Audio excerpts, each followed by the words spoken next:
Egaa hordoftoota kiyyaa viidiyoo hedduu isin dalageeti jira. Baay'een keessan dhuftanii warri galatoomnaan jettan jijjiirama guddaa irratti argee wallahi jettanii warri naa barreessitan karaa waasaappiitiin uummata akka rakkoo hin qabu waan beekan irraa walii qooduu dansaadha. Isinillee waan beektan irraa naa qooduu dandeettan gara koomentiitiin ammallee irra deebi'ee meesiin borabbi jedhi waan salphaa kan mana keessatti argamu ka gizee nu itti yaadnee osoo hin taane akkanumaan gizee mana keessatti bitan fa'aarraa yoo wanti kiiloo kenna akka dabalu nu taasisu jiraate qabeetti nutti mijattanii egaa baay'ee isaa dhimma beektanii tanan durallee isinitti hime sanitti illee dabaltanii waaluma salphaa ta'e mana keessan keessatti kan dhabamne ruuzii namni kamuu mana keessatti ni fayyadama. Ruuzii maal walitti dabaltaniitiin kiiloo keessan akka isinii dabalu fayyadamuu akka dandeettan isinii qabadha dhufeetiin jira haga xumura viidiyoo kanaatti na waliin tura.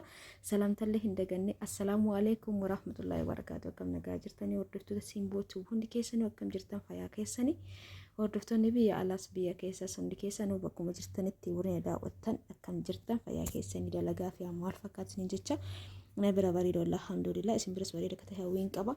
Egaa itti aansuudhaan akkuma isin nagaafattanitti osoo gaafii isinitti hin dheeressin wantoota 4-3 kana walitti goonee mana keenya keessaa kan dhabamne kana fayyadamuudhaan kiiloon keenya haga takka nafti keenya haga takka akka nuu guutu fuulli keenya akka nuu guutu mudhii gadi akka nuu bareedu jechuudha taasifachuu dandeenya. Egaa maalinni wanti nu barbaachisu ruuzii egaa baay'een keessan furdinaaf jechuun ruuzii gizee baay'ee osoo horattan akka furdatan ni beektanii baay'een keenya namni hedduu namni hundi wal bira waan tokko hin hubatu.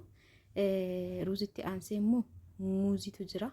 Muuzillee kiiloo dabaluu keessatti gahee guddaa qaba. Akkasumas fuula keenya nuu bareechuu keessatti gogaa isaa kana fuula keessanii yoo daqiiqaa 15 takka sukkumtaniin bareedaadha. Akkasumas muuzii fi dammoo liggootanii egaa waa hedduuf nu tajaajila jechuudha.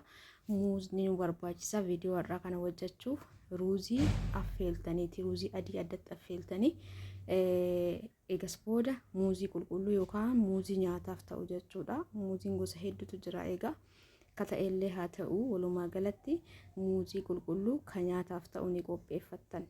Hagni isaa firee 2 moo 3 moo 4 moo hin jedhina.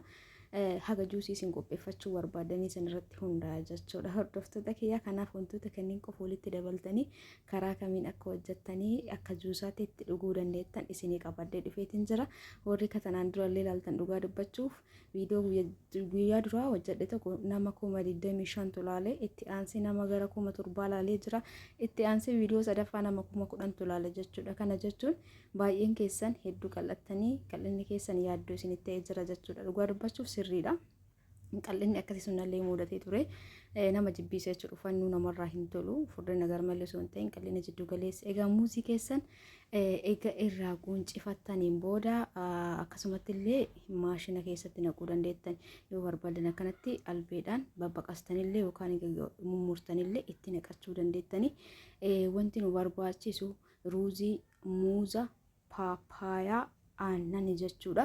Juusa kana fayyadamtee namni fakkeenyaaf ji'a tokko fayyadamtanii jalqaba yoo hadha fayyadamuu hedde kiiloo kee mazzanamii gaafa 7-2 booda yookaan ji'aan booda deebi'ii mazzanamii ni argita jechuudha. Nyaata booda fayyadamtanii galgala gizee nyaata nyaattanii geessanii rafuuf deemtanillee gootattanii dhugdanii rafuu dandeettanii guyyaatti yeroo 2 illee fayyadamuu dandeettan. Juusii rakkoo hin qabu jechuudha. Hordoftoota kiyya firee waan ta'eef kanaafuu haaluma salphaa ta'een paappaayee keessan kan bilchaate fuutanii akkanatti ni kukkutattan jechuudha. Firee isaa keessaa baastanii asumaanuu firee paappaayee hin gatina. Marti keessanuu haala kamiin maaliif akka fayyadamtan isinii qabadhee dhufa. Egaa faayidaa hedduu qaba jechuudha paappaayee mataa isaatti. Akkasumas fireen isaallee garaachi keessan kan isin dhukkubu yoo ta'e gizee baay'ee juusii paappaayee fayyadama. Akkasumallee mootu waan baay'ee fayyadama waan baay'eef nuuf tajaajila. Gogiinsa garaallee nurraa ni ittisa. Yeroo takka gogiinsi sagaraan bahuu dhabuu jechuudha.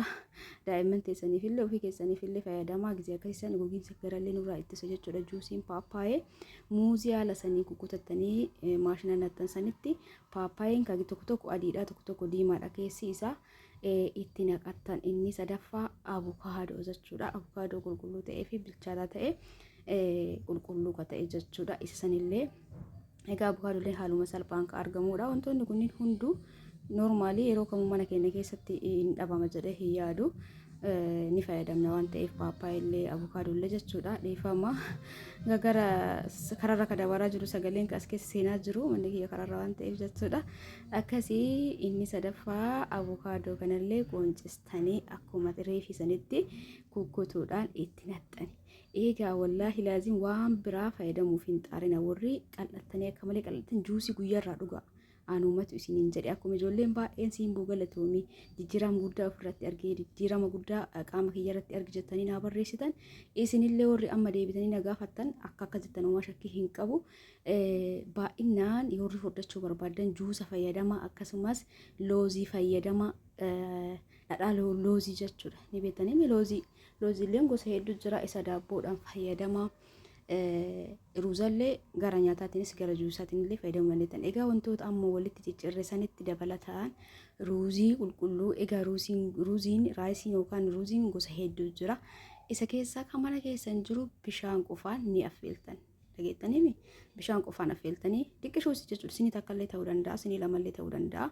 Haga juusii qopheeffachuu barbaadanii san ni affeeltan jechuudha. Baay'een keessan juusii kana dalagnee firiijii keessa kaa'uun fayyadamuu ni dandeenya jettan garuu an akkas isin gorsu juusii kama gizee tokko dhudhan qopheeffadha.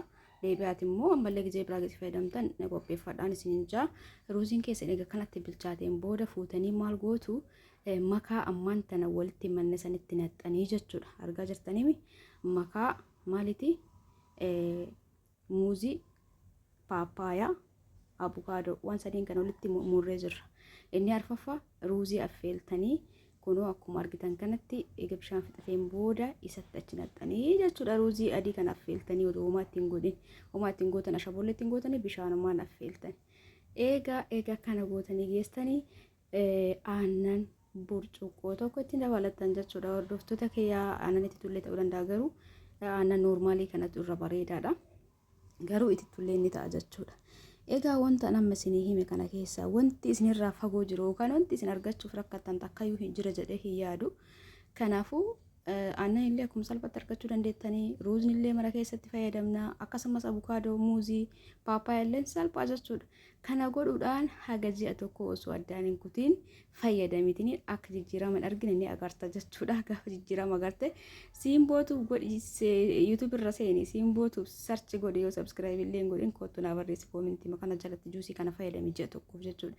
Garuu beekuudhaaf jalqaba kiiloo kee hadha jalqabuu edda taanaan kiiloo kee mazzaname kiiloon kee meeqa saniin booda itti dhaabi guyyarraa juusii kana fayyadami torbaan lama hanga torbaan sadii haga jaallee ta'uu danda'a. Jidduudhaan garuu osoo addaan hin kutin fakkeenyaaf torbaan lama fayyadamii ka'ii deebi'ii dhaqii mazzaname jijjiirama guddaa akka argitu uummata akka shakkii hin qabu. Egaa viidiyoon kee kaarraa kanumaan raawwatetti jira hordoftoota kiyya akkasinitti tole uummata akka shakkii hin qabu warri irraa fayyadamtanii naa deebistan galatooma ulfaadhaan illee isin jaaladha isin kabaja guyyaa keerii keessa naa oola hundi keessan itti fayyadamaan isin jaa like share subscribe gochuu hin dagatinaa koomentii illee barreessaa wayi wayi.